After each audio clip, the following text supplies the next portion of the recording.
Ah! Fish! Ah!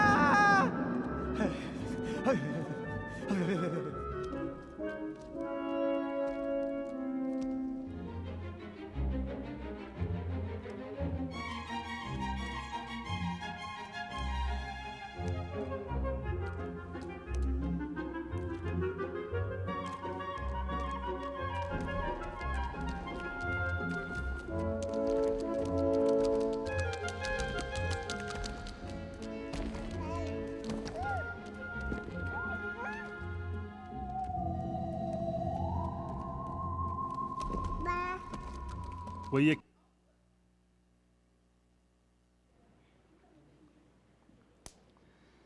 Okay, so everybody got that right? Even in Ice Age.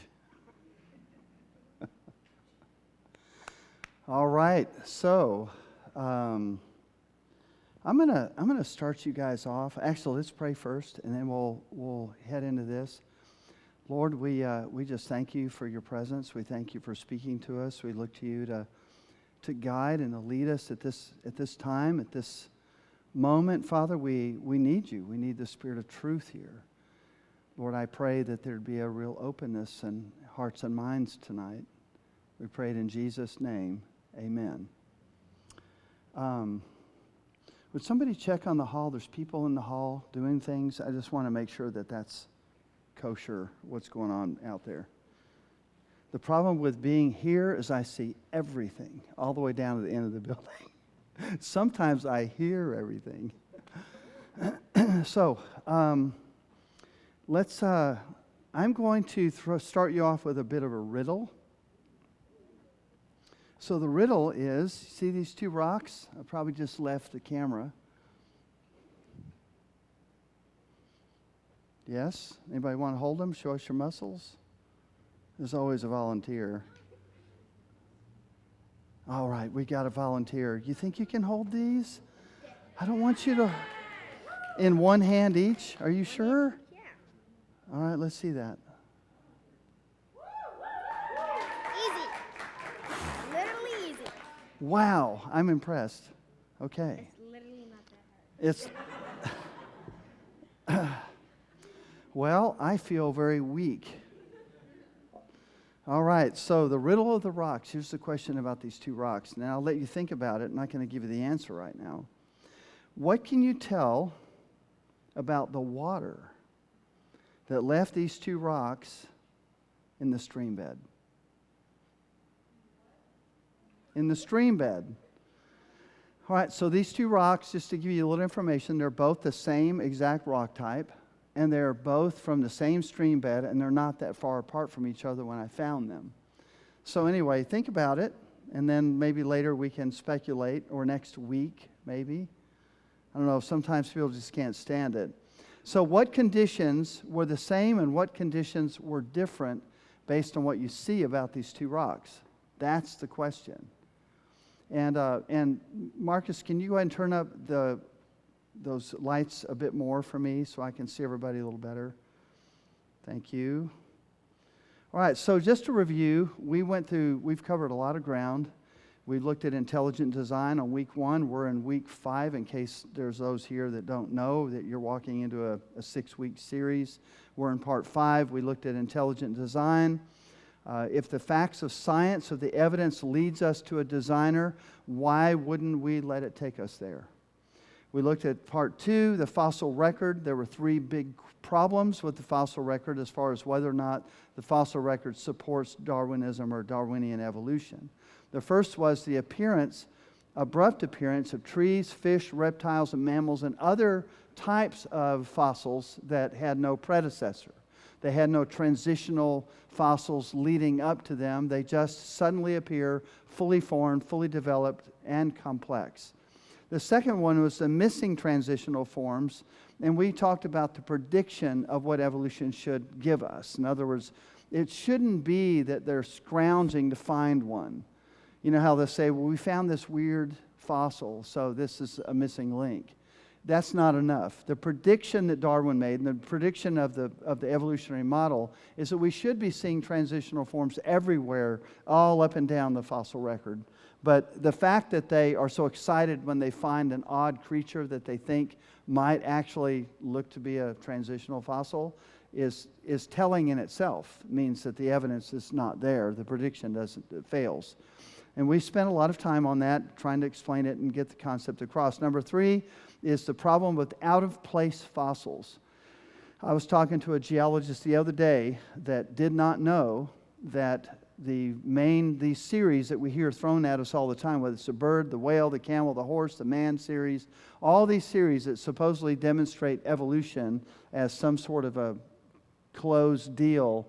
In fact, every one of these series has a serious flaw to them. The flaw is contemporaneous fossils. The most advanced part of that series, in other words, if you have the horse, the modern-looking horse on the far end, and if you find that horse too deep in the sediment as a contemporary with the earliest horses, undeveloped horses, then it makes the entire model fall apart. So the series falls apart, and all these series have that type of problem with them. And that's the problem with contemporaneous fossils, or fossils out of place, out of order.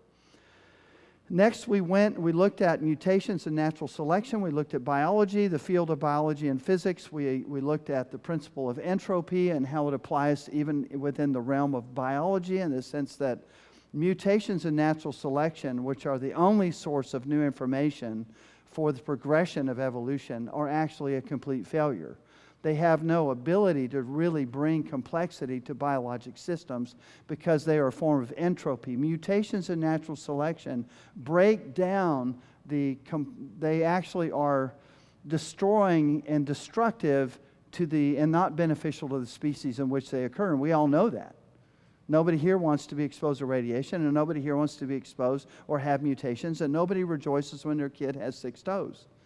Suddenly we're worried, because that's a mutation and they're not good. And so we all know that instinctively, and yet we're told that in the realm of biology and evolution, that mutations and natural selection, if given enough time, can produce greater complexity, which is not true. So laws of science, we looked at 4 indisputable laws of science. Laws of heredity and genetics, the second law of thermodynamics, which I just mentioned, the laws of biogenesis, the law of biogenesis, the laws of probability, and so forth, showing that all of the laws of science, these are non-negotiables. These are laws of science that everyone agrees on. Nobody contests the laws of science. And so all of the laws of science counteract or undermine Darwinism, significantly so. They go the opposite direction. So then finally we looked last week at the age of the earth. And most of these are going to be online. The first 2 parts, part 1 and 2, are already online. The video version integrated with PowerPoint and so forth. So you can catch those if you miss them. So the age of the earth we took some time and looked at the theology, the biblical theology of the age of the earth, what is inferred by the Bible, and what is, in other words, we looked at the basis of young earth creationism. And I also kind of looked at some latitude that we have there, I think, as far as, how old is the age of the earth and this kind of thing. But the fact is the Bible infers fundamentally that the earth must be young. And when I say young, you have to remember that if I can demonstrate to an evolutionist that the earth is just 100 million years old, I think it's much younger than that. But what I'm saying is if I can show scientifically that the earth is maybe just a few 100,000 years old, or 1 million years old, or a few million, or 20 million, it doesn't matter. The whole model of evolution, the house of cards, falls completely. It collapses because it needs billions of years for it to even seem plausible at all, because it's so implausible to begin with. So we looked at how to tell time. We went through 19 clocks. Clocks in nature, clocks that science can use to measure the passage of time.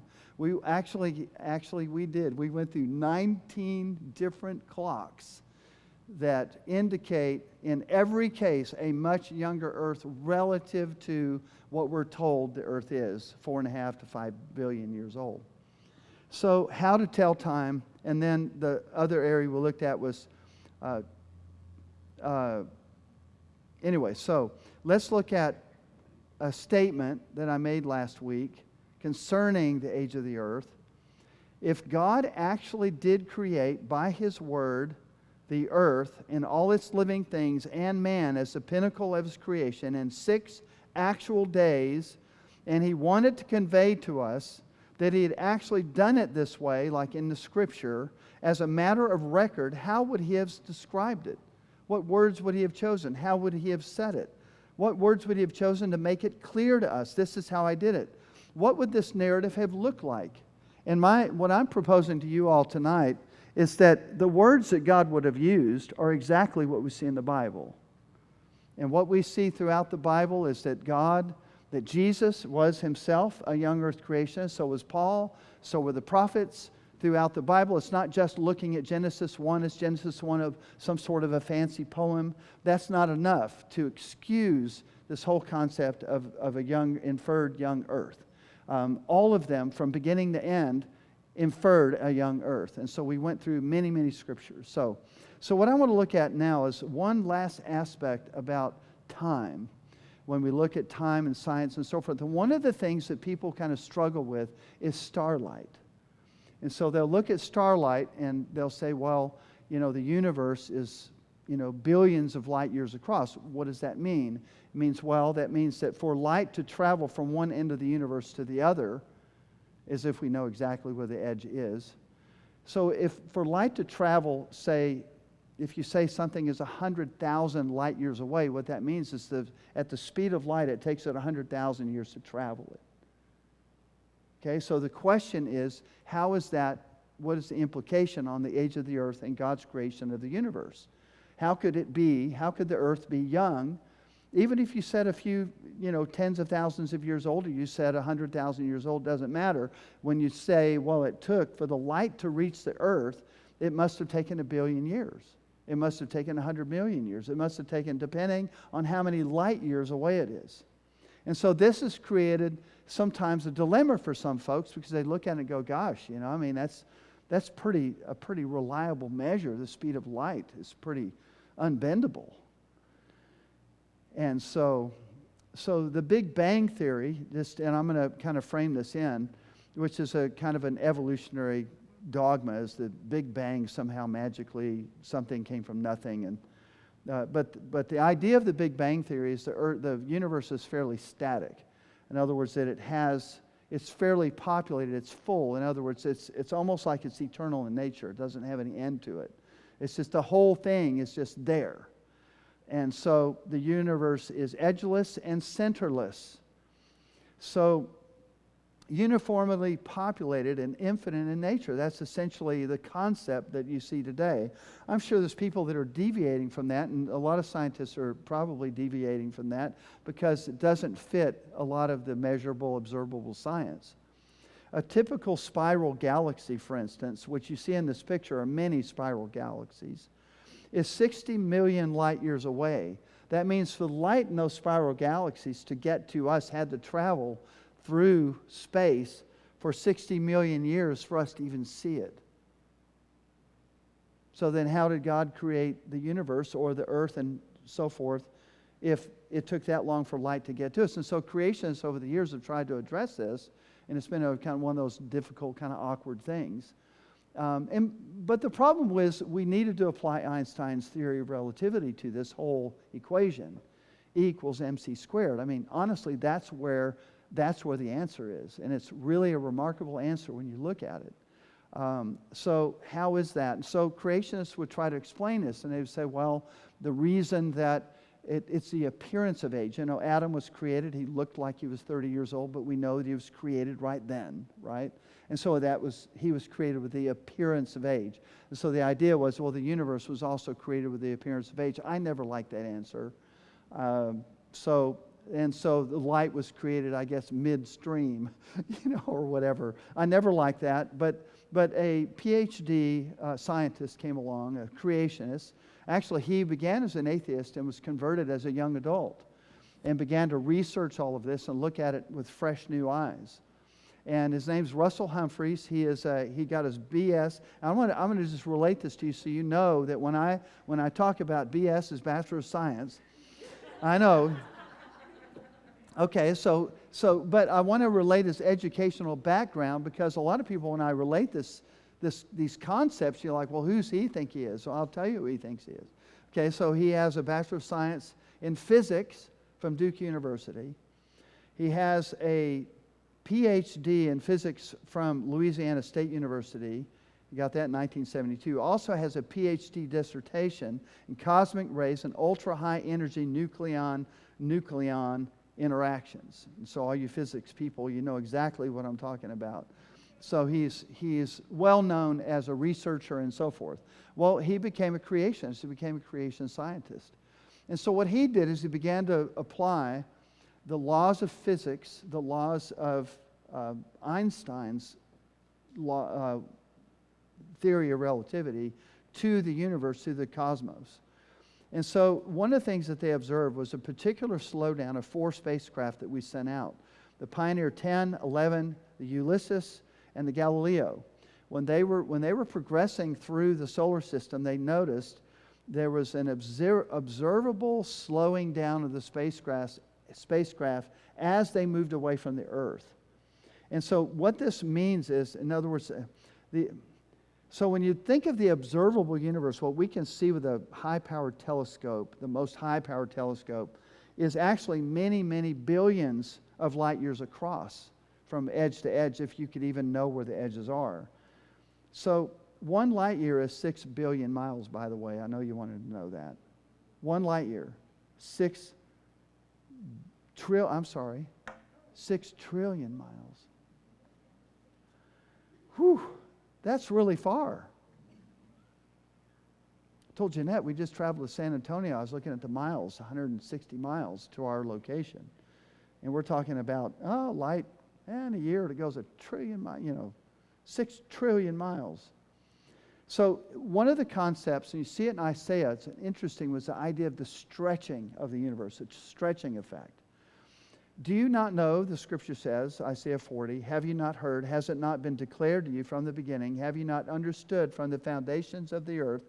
It is he who sits above the circle of the earth, and its inhabitants are like grasshoppers, who stretches out the heavens like a curtain and spreads them out like a tent to dwell in. So it's this idea of stretching it out, kind of like a trampoline or something. Okay, so this concept here is the stretching of the universe. It's like the stretching of time and space. Einstein's theory of relativity affects, it's called the gravitational time dilation. Now, this is out of my field of knowledge. I can tell you that right now. My physics is not my strong point. Geology is my strong point.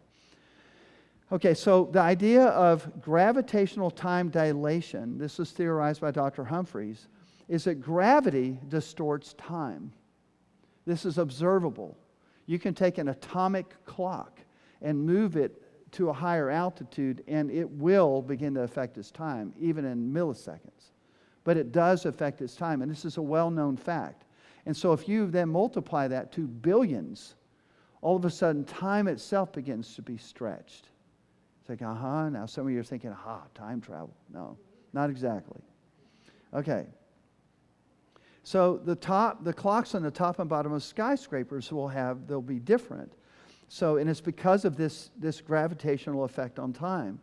Calculations based on the approximate center of the universe, if the approximate center of the universe is near our solar system, then it affects this in a very dramatic way. So when you go to the outer, so this concept, this biblical concept of stretching out the heavens and the earth, is that the universe has a center, in being approximately in this area, solar system, and that it not only has a center, but it has an edge. And that changes all of the calculations so that relativity begins to... So a bottom line is this, okay, this gravitational time dilation. Bottom line is this. What it means is that while 10,000 years is happening here on Earth, literally billions of years are happening on the outer fringes of the universe. So while all these things are happening in the outer fringes of the universe, which from their perspective, okay, billions of years are going by, but to us, only thousands of years are going by. And that is actually how the calculations stretch apart. So essentially, while God is creating the earth, a young earth, over thousands of years, the universe itself is putting along for billions of years. And so the two are actually true at the same time.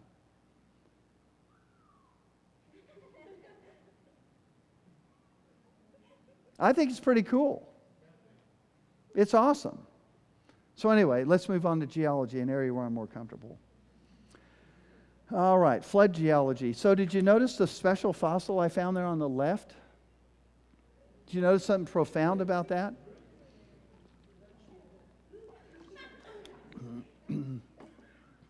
Did you even notice until I said that? So I'm putting all these screens up, and I've gone to all this work to get good pictures for you. And I put that up there just to see if you're paying attention, if you're actually looking at what I'm putting up there. You saw it? Okay, I'm feeling better. Alexis saw it.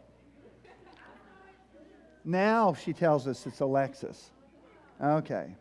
All right, so in this next slide, you see a big rock in the middle of sediment. Now, this question actually leads to this question. They're related. I mean, what are the implications of a giant square boulder in the middle of, well, nearly flat-lying sedimentary rocks? All those rocks around that boulder were deposited by water, and the boulder itself, to me, looks igneous or metamorphic. It doesn't look like it's a water-based rock. So it's a big chunk of something that was dropped off in the middle of this sediment.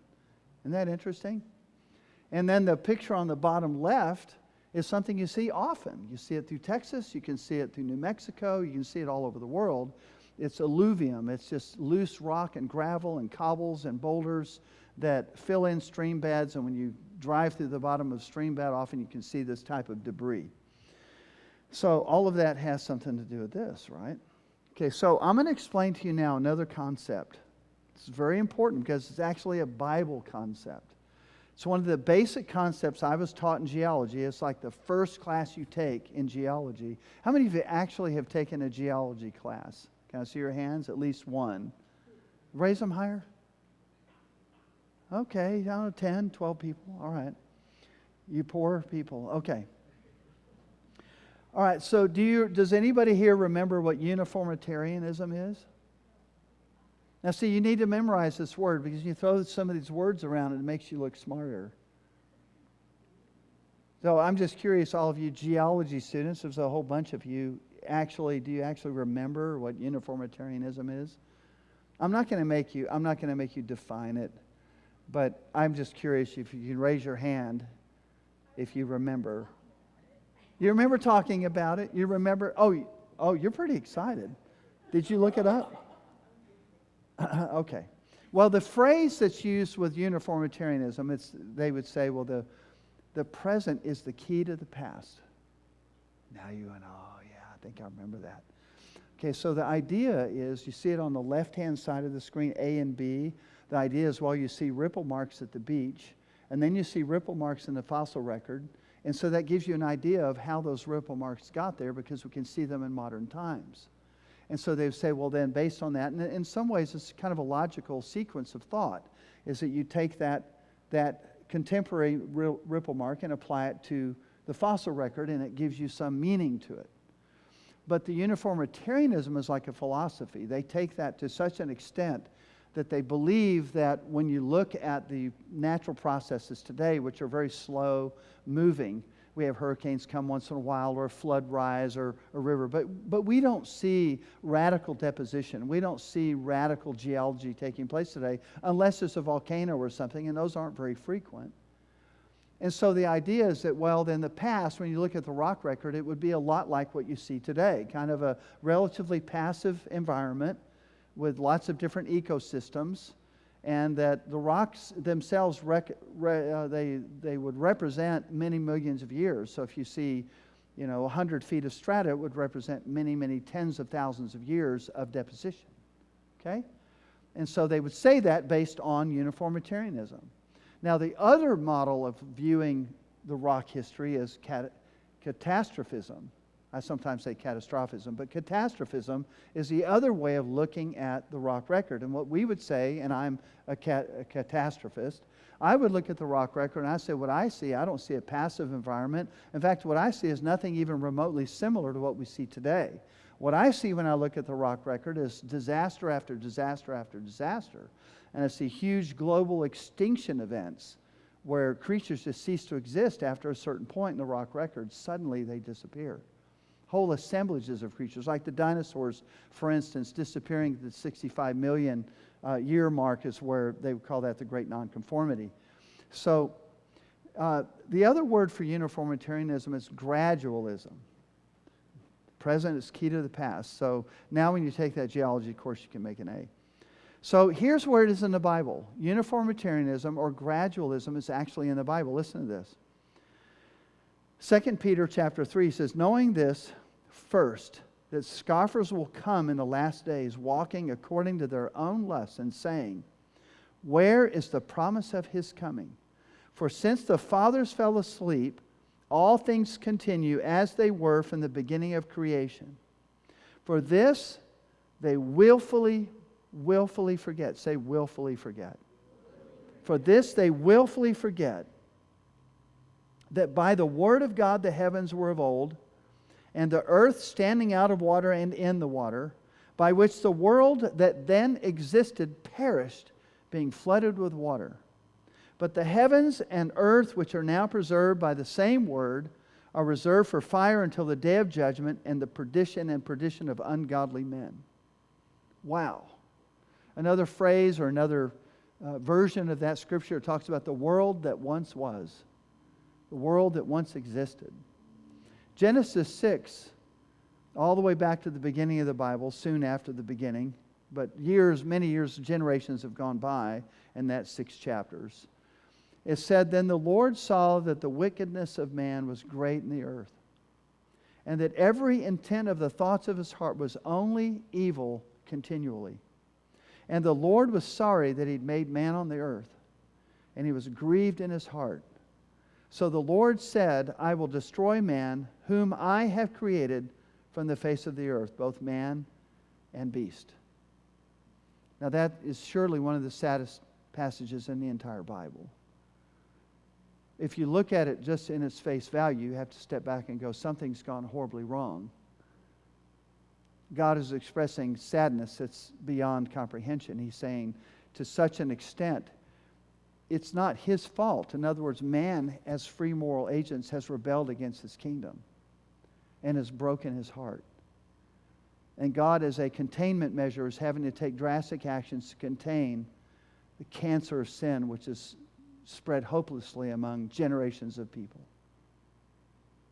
That's kind of how I see it when I look at it, and I see, well, God's heart is broken, and he goes, I mean, imagine this, the creator of the universe, he said, these are the people I made, and I'm sorry I made them.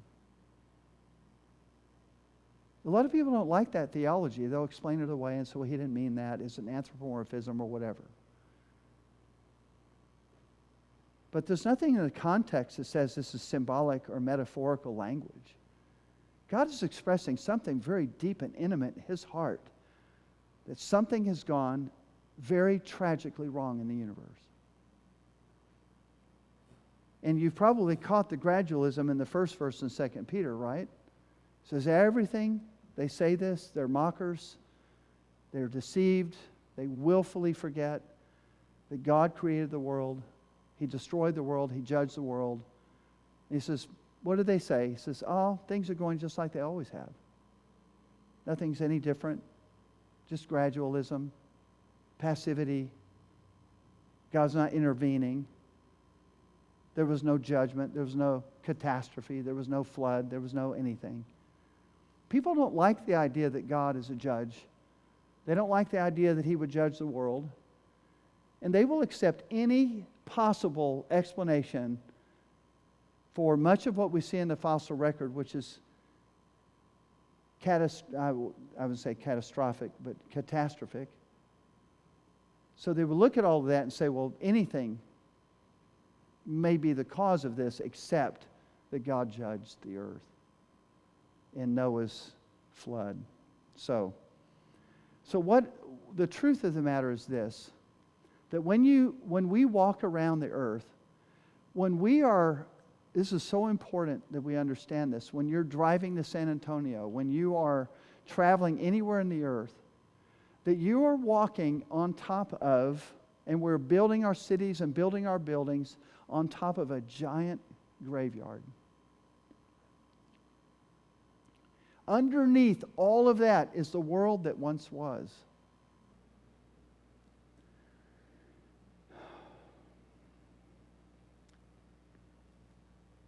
So let's look at the scale and the nature of this great cataclysm. This great cataclysm, as described in the Bible, was vast. And I'll tell you, I've read this on many occasions where people will say, even Christians, they will say, well, there is no evidence of a global cataclysm. There is no evidence of a global flood as described in the Bible. There's no geologic evidence. And I'm like, if it bit them in the leg, they wouldn't see it. It's all over. It's everywhere. And I'm going to show you in a moment why it is everywhere, but it's kind of like they can't see the obvious. Something horrendous happened in our earth history. Indescribable. And maybe multiple events that are indescribable. Catastrophic events that have happened. And so I remember having conversations with my geology professors, and we'd look at different stuff, and I would tell them, I don't understand why you're a uniformitarianist. It looks to me like you should be a catastrophist. I mean, it looks to me like the rock record is more characterized by catastrophe than it is a passive environment. And I remember one of my professors, he's kind of like, he didn't even know how to come back. He's kind of like, you make a good point. We're sitting here looking at this rock section that's obviously the result of cataclysmic events. He had just described it. West Texas, we're in West Texas, he's talking about the huge volcanoes and the lava flows that were still, remnants of those lava flows that still exist in West Texas. And here we have a scene from Big Bend National Park. And you have features even in that park which are just remarkable from a cataclysmic standpoint. And that's what we're looking at there. So the evidence is everywhere. So when we look at Genesis, let's look at what it actually says happened during the flood. Genesis chapter 8, verse 2. It says, the fountains of the deep and the windows of heaven were also stopped. Now, what he's talking about here is when the flood came to an end. He said these three things had to cease. So these three things were what initiated the cataclysm. So he says the fountains of the deep, number one. Number two, the windows of heaven were also stopped. And number three, the rain from heaven was restrained. So these are three things. And what are these three things? Well, the rain from heaven is pretty easy, but these are three distinct things. They're not all the same thing. So the three components, the first one, we'll talk about the fountains of the great deep. I believe the fountains of the great deep are talking about volcanics.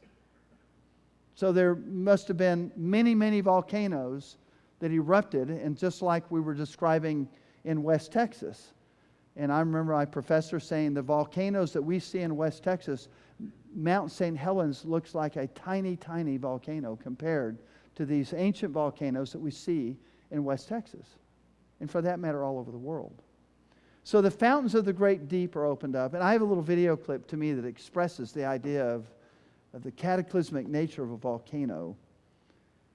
Without actually visiting Pompeii, we'll use a clip to do it.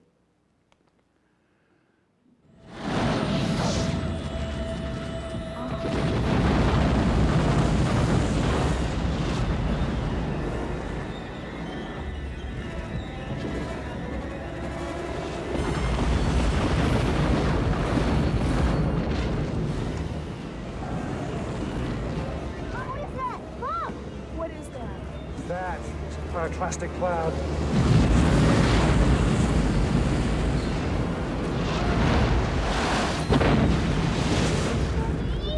Hey, baby. Mom, it's coming!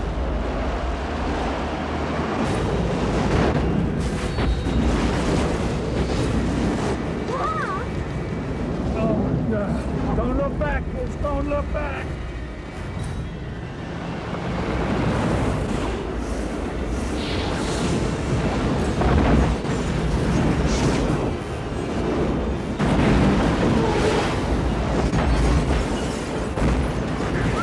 Oh, sweet Jesus.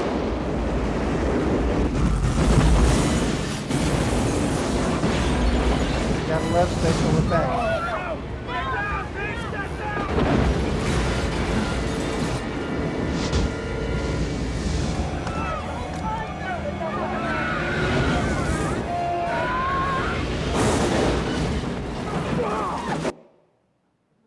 Okay, so special effects are pretty cool. There's a lot of movies now that really portray this idea of a global disaster really well.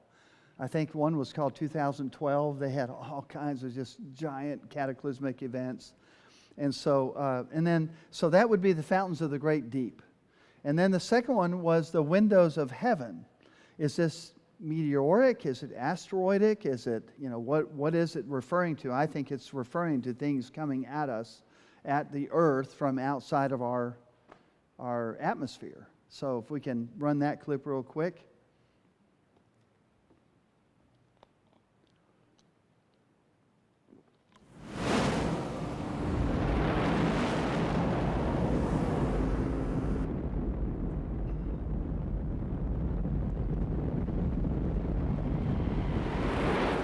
Peter.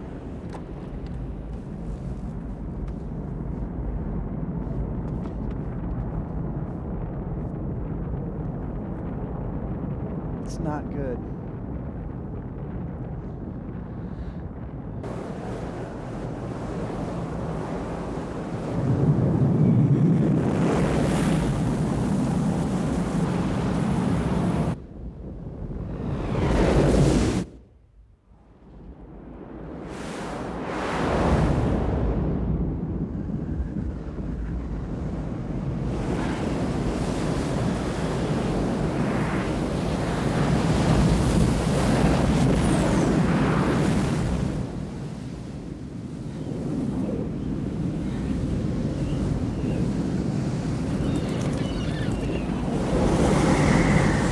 That's not good either.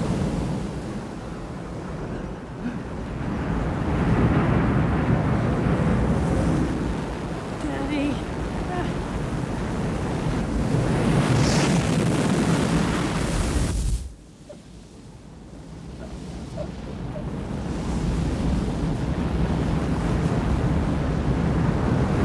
So Cameron, that was from a surfer's viewpoint?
Okay, so then the third thing is rain.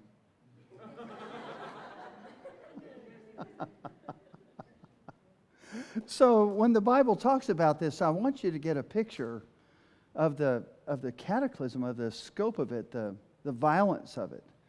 And so it's going to have a big effect on the geology, the regional continental geology of the world. And so when we look at these rock layers and rock formations, and we look at the landscape of the earth, and that's why when people look at it and they go, well, I don't see any evidence for a worldwide flood, I don't know what they're thinking about, because the picture of the flood in the Bible is more like what we've just been seeing. The rain was only persistent for about 40 days. It rained consistently, continuously for 40 days and 40 nights, remember? But this cataclysm took place for a lot longer than that, and the water itself was above normal for over a year. They were in the ark for over a year. And so meanwhile, all these currents and all this rearranging is taking place on the face of the earth. The landscapes are changing. Everything's being reshaped. So when Noah and his family got out of the ark, nothing looked the same. All the landmarks they were familiar with were gone. It was a completely new world. And so one of the interesting, I was at Dinosaur Valley State Park. Have you been there before? So I saw this poster on the wall, and that's one of their dinosaur footprints. I took a few pictures, and it said, it shows Texas, and it shows the water and the incursion of the water, and that water must have been in Texas at one time in prehistoric times. And so all this deposition, and the dinosaurs would have been walking on muddy surfaces and left these footprints. And so they're asking this question, where did the ocean go? I mean, I don't know that I really saw a good answer on their poster board, but they were proposing that the oceans had incurred, they had run themselves up onto the continent, and then they are now gone. And so I'm sure somebody has an answer, but the Bible actually has an answer. Because the water would have incurred, it would have encroached on the continents. It would have rapidly come up the continents, and then it would have receded off the continents. Once the flood was over, after a year or so, and the water's doing its thing, and all the redeposition and rearranging and everything's taking place, then the water recedes. But the other thing that's happening is mountain building is happening. We're talking major geologic processes, according to the Bible, are taking place. So when you look at Psalms 104, it gives us an insight about where the water went once the world had been flooded. He says, you covered it, the earth, with the deep, as with a garment. The waters were standing above the mountains. At your rebuke they fled. At the sound of your thunder they hurried away. And then notice this. He says, the mountains rose, the valleys sank down to the place which you established for them. You set a boundary that they may not pass over, so that they will not return to cover the earth. Meaning the water will never be able to cover the earth as it had done at this time. So what it's saying essentially is that there was a mountain building. Part of the receding of the water was the uplift of the continents, was the mountain building processes, huge, great geologic processes. The great tectonic plates were bumping into each other and creating whole zones of mountains. And so you see that the mountain ranges are associated often with the plate boundaries and so forth. You know what I'm talking about, the plates. So when you look at the earth, it looks like a big jigsaw puzzle. You know, South America seems to link up with Africa, and it all kind of fits. If you look at this next picture, you'll see what I'm talking about. I think it's the next picture. Oh, no, it's not. So that'll come. But, you know, anyway, so the idea is that mountains were rising. So the mountains that it's talking about were covered by the flood were nowhere close to as high as they are now. They were lower mountains, like foothills. And those were covered by the flood. But then during the flood and then after the flood, there was mountain building processes that took place where entire mountain ranges were being raised up. So the evidence for the global geologic flood I'm going to go through about 6 of these real quick. Number 1, fossilization. Fossilization we already talked about. We spent time on this, but it means rapid burial for the fossil to even occur. Some of the fossils in this picture, like fish, for them to be preserved, they had to be buried rapidly. A fish does not naturally fossilize. Most creatures do not naturally fossilize. Even a human corpse, if it's buried in soil, is not fossilized, even if you buried it quickly, because it has to be entombed. It has to be sealed in a real special airtight way. And so you notice these 2 fish, the big one on the bottom, he actually has a fish in his stomach. So he is buried while eating a fish. Okay, you'll notice the fish above that, the small fish, has a fish halfway in his mouth. So he's in the process of eating a fish he's buried just like that, sealed and entombed. And you see this type of thing, and then you see like so many animals were just literally torn apart. Like you see dinosaurs. So remember I was telling you how rare it was to see an entire dinosaur skeleton intact in the fossil record? There's like 2,000 of them in the entire world in all time that have been found. That's not very many. Most of the dinosaur bones and so forth are found in pieces. They're obliterated. It's like they've been torn apart. They're not even near each other. And so then here you have a shrimp fossil over there on the bottom right, which would be soft, very difficult to fossilize. Here I have a fish fossil here. Y'all may have seen it last week. Here is an actual fern fossil. These are very delicate with very detailed features. That means they had to be buried and entombed in a very fast, very efficient way. And so that would be more appropriate for a global cataclysm. The fact that we have fossils everywhere. Now, shell material, hard shell and material like that would be more likely to survive as far as in a form of a fossil. But the fact is that all these different types of creatures that we find are all indicative of this rapid burial, which is not normal. It doesn't fit with the uniformitarian view. So you have fish and birds and shrimp and fern leaves and all kinds of stuff. Number 2, the global geology. There are things which occur all over the globe in every continent. So what I'm showing you, the top left, are oil and gas reserves throughout the United States. And you see there's zones where there's oil and gas. You see, for instance, the big strip on the right would be, paralleling the Appalachian Mountains and Rocky Mountains and so forth. And so you have these zones, but then you see here on the bottom right hydrocarbons of various types all over the world on the bottom right. So again, there's these patterns that you see that are global, they're worldwide, they're everywhere. And so fossil graveyards are these places where animals have been thrown into a pit, so to speak. They've been preserved with animals that are not normally animals they would live with or coexist with. They weren't in the same ecosystem. It's like they were all running for their lives and they end up getting buried together. Sounds pretty disastrous. So there was mountain building, and you look at the Gulf Coast deposits and plate tectonics. Actually, the little picture on the bottom left is actually a man drew a picture. His name is Pellegrini. In 1858, he conceptualized plate tectonics. That map, that globe, was drawn in 1858. He was picturing how the continents were once one big continent, Pangaea.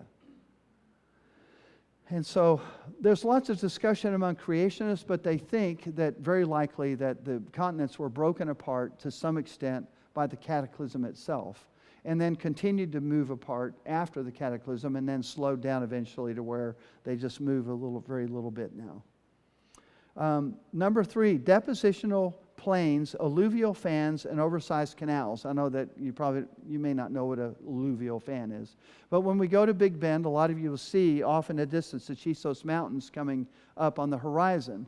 And below the Chisos Mountains, all around and surrounding them are alluvial fans. In other words, it's all the junk and debris that's been eroded off of these mountains. These grand mountains have been broken down, and so all around them. So you see that top right picture, it looks like a fan, like a triangle. That's an alluvial fan. And then you see on the left the mountains, and there's a big flat plain. These are all over the world. They look like giant oversized canals. It's like there was some sort of huge river that went through there, and then you'll drive through it and you'll find a tiny little river. You'll notice the diagram on the bottom, a cross section, which show more what you're looking at. So you see the little V-shaped slot. There's the modern river. In the dead center of that sedimentary cross section, right by the number 1900, there's a little V-shaped cut in the rock, okay?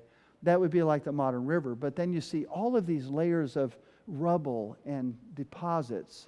Remember I was talking about these rocks? So you have all of this debris that's been washed off the sides of these mountains, mountain ranges all over the world, and then you find these vast plains, flat plains full of rubble just like you see the cross section here. And a lot of times you'll drive across something like this and the road will cut through it and you'll see the debris. You'll see the boulders and cobbles and sand and gravel and all this stuff. Miles and miles and miles of it. So all these valleys have been filled in. And I believe that this is all indicative of, yes, these were actual channels. Not the little river in the middle did not create all of this.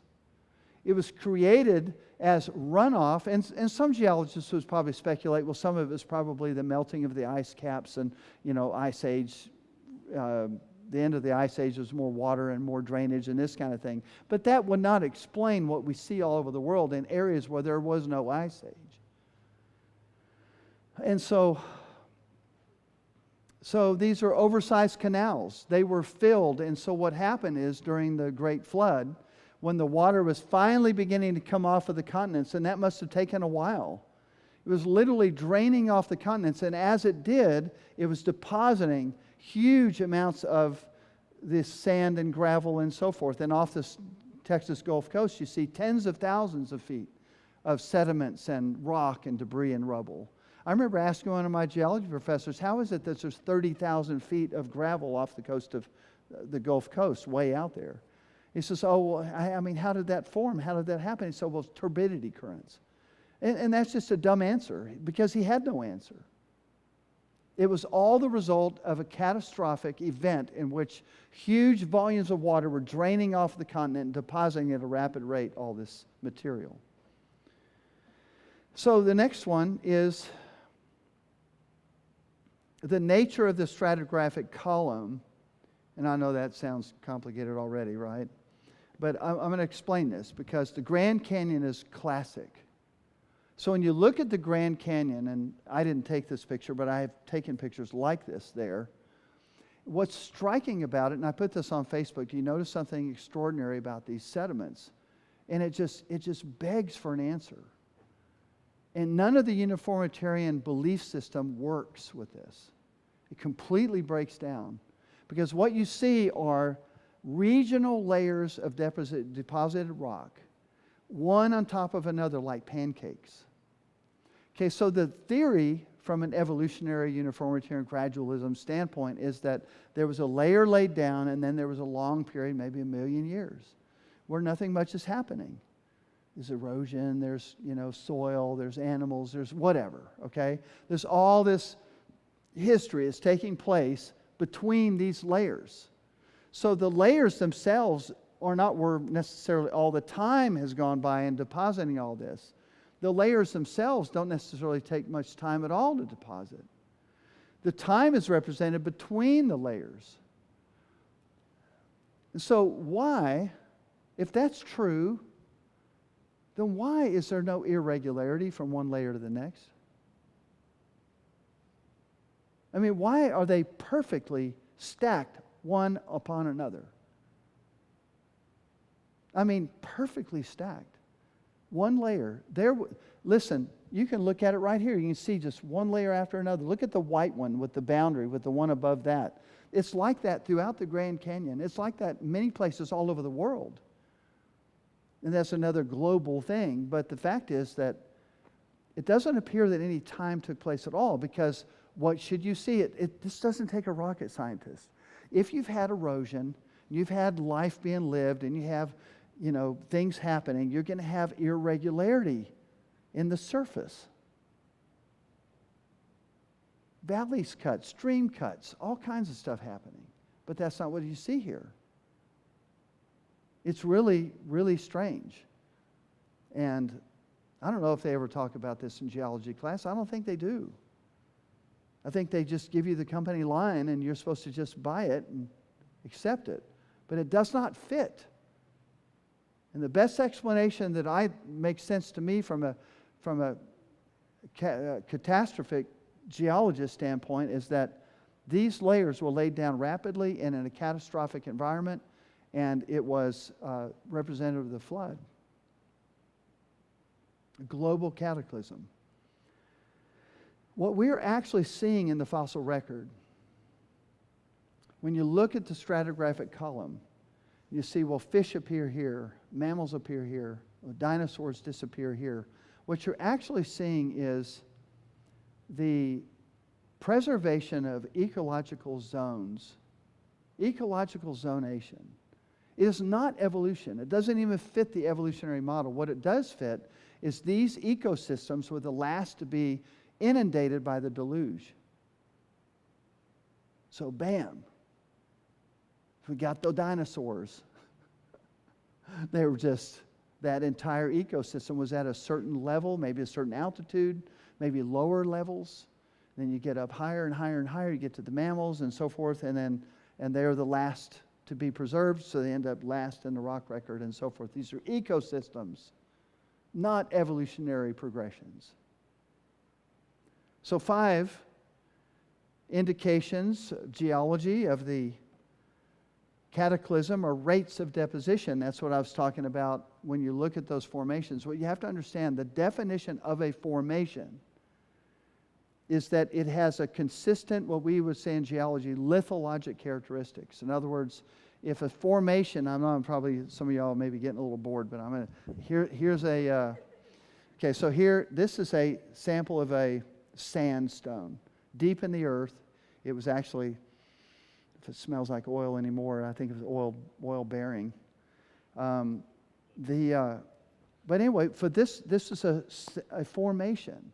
And it would be 100 feet thick or 200 or 300 feet thick. And it would be just consistent sandstone the whole way. How does that happen? In other words, for that sand to be deposited like that, the speed of the water, the sorting of the sand, all the conditions that laid this down and formed this sandstone had to be consistently throughout the entire 200 or 300 feet of formation had to remain the same. It had to remain constant. When does that ever happen in nature? It never happens in nature. So the speed of the water, like the velocity of the water, the source of sediment, all of these things had to be consistent for the entire duration. So if that formation took millions of years to be deposited, how was that possible?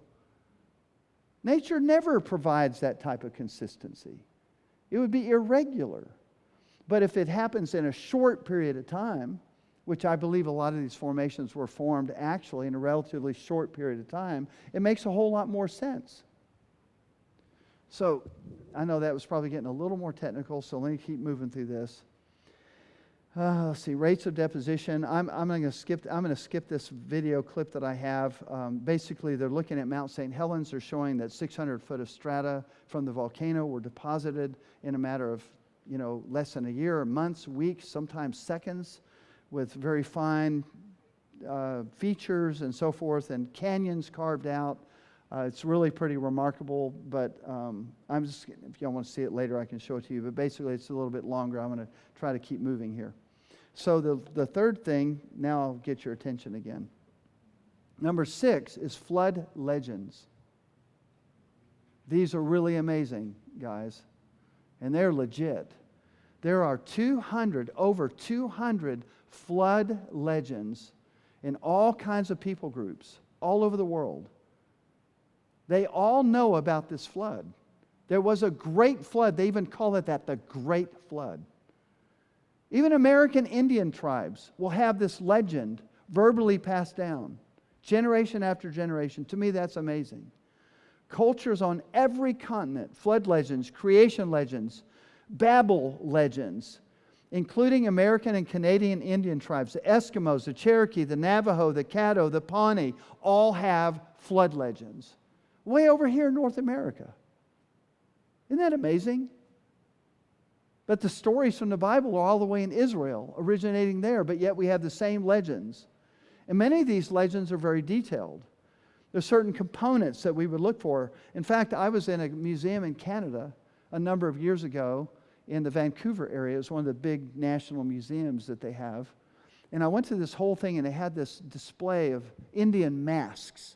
And they'd have a little light would go on and say, this mask, and this mask, and this mask means this one means war, this one means peace, this one means, whatever. They have all these different messages to the mask. And I'm like, at the very end, they got to the last mask, and they said, this is the mask to the Great Flood. And I'm like, And then the lights all go off, and that's the end of the presentation. I'm like, that's like the best part. I want to hear about the mask of the great flood. And there it was in a secular museum, right there. Because it's everywhere. It's a fact of history that these things are there. So the most favored ingredients that you find in these various legends is there was a favored family, there was survival by a boat, there were animals saved, and the flood was global. And they were forewarned, and the people had become wicked. So those basic ingredients remain in these flood legends all over the world to some degree or another. What about Noah's Ark? Feasibility study. I have actually brought a book with me if you're interested, because this is one of the kind of skeptical things was, come on, are you serious? That's just folklore, an ark. And God gives the dimensions in the Bible. He says the specific people and who was on the ark and how it was built. Even that it was going to be pitched and it was going to, okay. So this ark, it was big, and from an ancient standpoint, it would be the biggest boat ever made. It would be the biggest wooden boat ever made in history ever. And so, but they had like 100 years to build it. But I'm going to make a note here, because even Plato, I believe, referred to the pre-flood technology that was lost and the need to have kept some of it.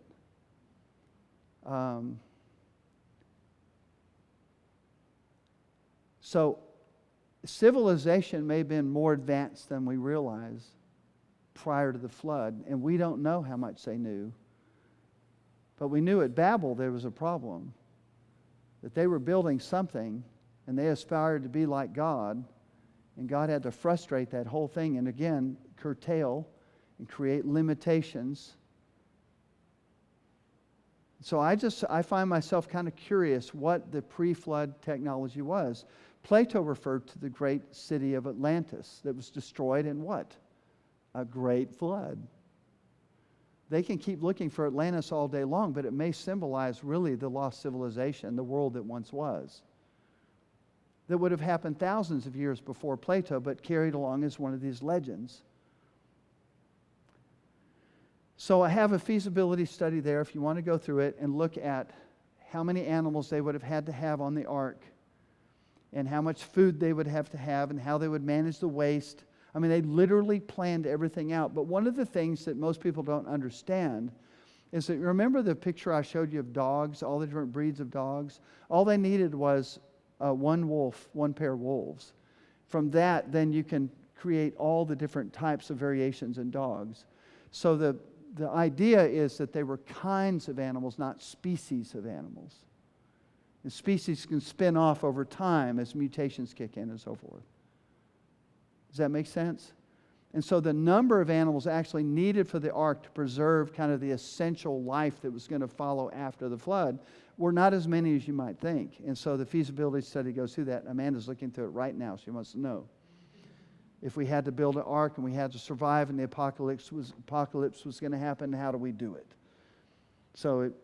But God directed them. He gave them instructions on how to do it. And so some people say, well, were dinosaurs on the ark and things like that? So I think there were probably eggs. I think there were probably juvenile dinosaurs. And I suspect that there was probably effectively on the ark a kind of hibernation period for a lot of these animals, so they could kind of go through the whole thing. And it's interesting because there was an expectation, this is for free, it's not really in my notes, but there was an expectation of extinction for some of the animals on the ark, because God had them set aside not just 2 of each animal, but 6 of the animals that man was going to rely on as livestock. So the livestock animals were preserved, like 3 pairs of cattle, 3 pairs of different ones that were going to be essential for survival for man. And so I think it's interesting that he wanted to make absolutely sure by these ratios that these animals would truly survive and that we'd have them to this day. But a lot of the animals were not expected to survive necessarily, and they didn't. So I'm going to look at And next week, by the way, we're going to look at dinosaurs. I'm going to bring some things to bear that might surprise you as far as, is there evidence that man has ever coexisted with dinosaurs? There's actually a lot more out there than you might think. I mean, it is really amazing. If all of this did not happen 65 million years ago, if we're talking about a much more compressed timeline, then it's more reasonable to expect that we may have had interactions with dinosaurs, that we were coexistent, we were contemporaries. And so we'll look at that. So I want to give you some alternate interpretations, for instance, the Ice Age. A lot of people wonder about the Ice Age, and they'll say, well, the ice cores say that this ice is, 150,000 years old or whatever. But it's been shown that none of that really bears up. You understand? Because a lot of the markings in the ice are not annual markings. They're sometimes multiple seasonal markings. When they're looking at it, looking for indications of how deep is it and how many, kind of like looking at tree rings. We know a tree ring represents a year, but that's not the same with ice. So one of the things that's really cool is the World War II airplanes that were crash landed in the Arctic. And they found them. They knew where they'd landed. They'd crash landed. The survivors all made it out alive. There were some B-17s and I think P-51s, and they had ammunition with them. They were going to Europe, but they crash landed. They hit a storm. Well, they found out, they were expecting, they can't be very deep because after all, it doesn't accumulate that fast. Well, these airplanes were like 150 feet down. I mean, they had to build like tunnels. It's like a mining operation to get down there and create a cavern around them in the ice. Nobody expected them to be so deeply buried as they were, because the ice moves around and accumulates different than what they were thinking. So the Ice Age would have occurred after the flood. It's really logical when you think about it. You think of all the soot in the air. Think of all of the soot from all the volcanoes. And that over a period of time, that soot not necessarily doesn't go away right away. I remember what volcano was that a number of years ago. It was just in the right spot, and it dropped the temperature for like a year or so. All the way in North America, and it was somewhere in the Pacific Ocean. And it caused a change in the global climate. One volcano burping. I forgot what the name of that one was. I thought it began with a T or something. But I remember when it happened, and I thought, man, this is really great. A little pollution can be helpful. And this was nature, putting out pollution into the earth. We're so worried about a little bit of carbon footprint, and all you have to have is a couple volcanoes burp, and it's like throws all the numbers off. And all of a sudden, you're not dealing with global warming anywhere, you're dealing with global cooling, which is what happened. They were dealing with extreme global cooling. So there's a period where it took a while for it to take off. There's a lot of warmth from the energy of the oceans, but as that dissipated, and then you have the soot in the air, volcanoes are still remaining active for a long time until they eventually become more dormant over time. And so everything cools down. The ice caps begin to grow, and everything gets really cold. And that lasted for a long time. And I know in geology they would tell us, well, there were multiple ice ages and they were separated by thousands of years, and this one would last 10,000 years. But in fact, what was happening was the ice would migrate, it would fluctuate, it would come out and then go back and come out and come back, like a lot of things in nature would do. And so they would interpret that and go, well, see here, this is an evidence. Look at this moraine line. It's evidence of another ice age. But in fact, it's just the same ice age with fluctuations. So the suspended ash created the ice age. Catastrophic conditions probably existed in the earth for hundreds of years following the flood. You think about this. There were, on the continents, there were natural dams that were created by the retreating glaciers. There were, it's thought that the Grand Canyon may have been formed by one of these huge lakes. If you look at Salt Lake, I think I have a picture of the Great Salt Lake. This is what it used to look like. Now the dark blue part is what it is today. But anybody knows if you go to the Salt Lake, you'll see where the restaurant is. It used to be right on the coast. And now it's like miles away from the shoreline, because the Great Salt Lake is shrinking all the time. But there was a time when it was a grand lake, and these were all over the world like this on continents. You go to, there's a city, I think, Torreon in Mexico, and you'll notice all the streets are named Lago. Lago this, Lago that, Lago this, all over. Because it was known for the big lake that was nearby, but it's completely gone. There is no lake, it's just desert now. And so what we're seeing is, even to this day, we're seeing the continuing drying out of the world. It's not global warming. It's not because you're driving a Volkswagen or a Suburban.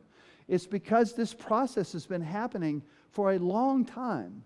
You have, if you can go back one slide, I don't want to pass up some of these other things. Specimen Ridge, this is a classic, the national parks. They had these vertical petrified trees, and they would be up a ridge, and they would say, well, there were 27 different forests. And this is proof of long periods of time, 27 different forests. Well, it turns out that in Mount St. Helens happened, that they also had forests that were cleaned out and dropped into Spirit Lake, and they saw that they would get waterlogged and the trees would go down into the mud at different levels, and more mud would be deposited and the trees would be deposited, much like Specimen Ridge. And then they found out, they did a tree ring analysis of all these 27 forests and found out that they were all part of the same forest. And so the national parks had to step back and take down the whole sign. They were saying, oh, well, this is a result of many, many thousands of years, tens of thousands, a million years, who knows, all these forests, and then to see them sequentially buried like that. Well, it's not the case at all. They were just the same forest, much like Spirit Lake. They found a modern model to show how this could happen. And they took the sign down, thankfully.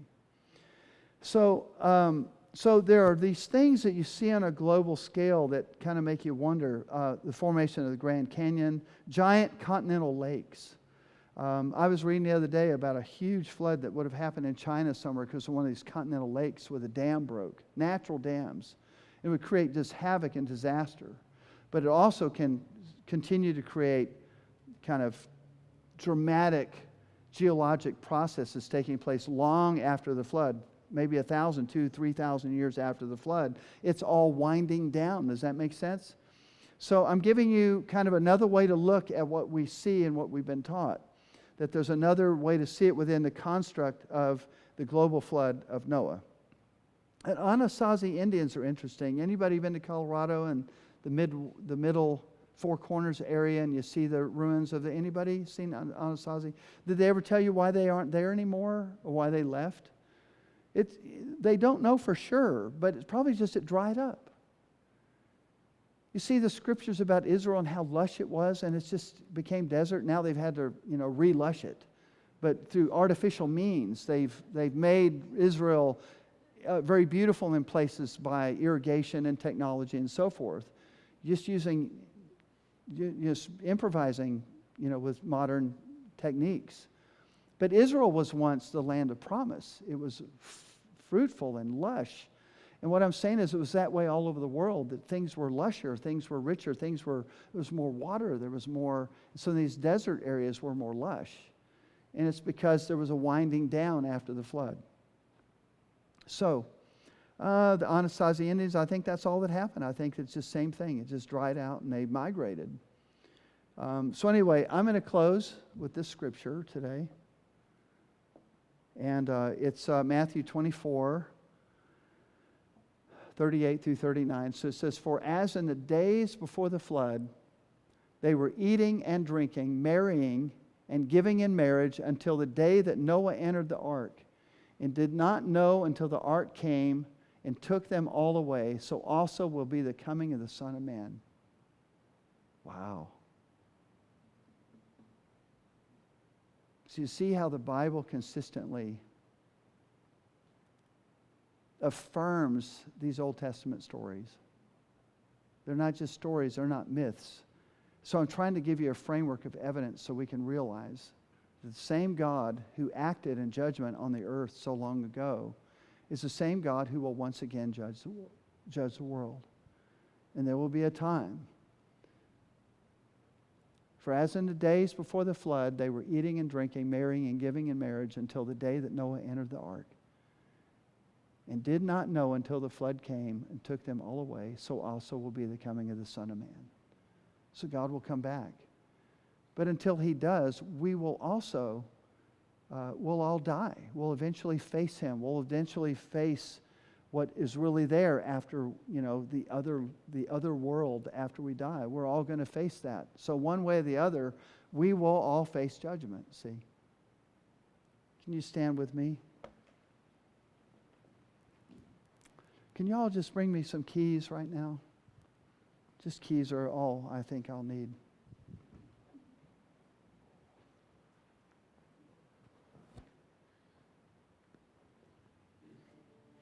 We look at the Bible and we see that God, how sad sin caused God to feel. To such an extent that it says He was sorry that He ever made man. But our sin, our rebellion against Him still grieves His heart. And He's still calling us to Himself. And He sent Jesus to rescue us. He had this long-term plan to end our rebellion. The Scripture says, while we were yet sinners, Christ died for us. And so this magnificent plan that God set in motion, where He is saying basically to rebellious, sinful people, I still want to be friends. I still want to be restored. And I'm going to pay the price. I'm going to make it possible for you to be restored in friendship with me. That's been God's passion. That's been God's heart from the very beginning. And what I'm saying now is not scientific. It's just the truth about God and His heart for each and every one of us, that we would be in relationship with Him. So I would say, you might say, well, that was so sad how the world became so wicked that God had to judge the world like that. That was so sad. Well, it's sad for us too. It's sad for Him now when we shrug Him off and when we decide, well, I'm going to live my life however I want to. And we choose. We choose over and over and over again. So I want to ask tonight, I know there's a lot of science and stuff too, but there's a lot of heart and passion in what God did for each and every one of us. It broke God's heart to have to constrain evil the way He did at that time. But if you're here tonight and you don't really know the Lord, if you haven't been restored in friendship to Him, if you haven't understood the beauty of forgiveness that He offers through the cross, then I want to invite you to take that step, to say, I want to have a relationship with Him. I want to know Him. I want to walk with Him.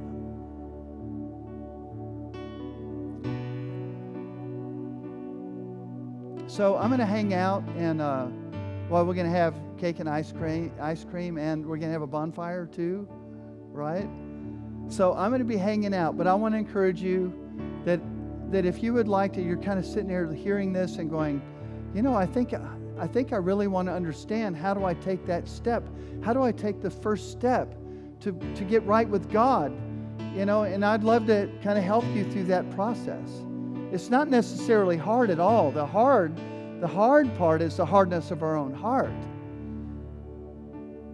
Our own skepticism does us in. Our own selfishness. So I'm going to live my life my way and I don't care. Those are the things that are so problematic. So we have to come to a place where we're honest and willing to humble ourselves and say, God, I want you on your terms, not mine. So, Father, I just come to you tonight and just pray for anyone here that may not have ever fully considered the claims of Christ on their life. And your heart toward every individual in this room is to restore a friendship that was lost.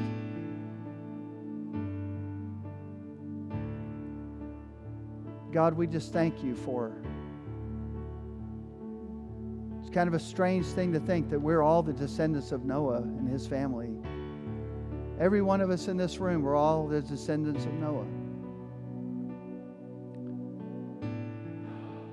And Noah found grace in the eyes of the Lord. And we have found grace in your eyes also, because you sent Jesus.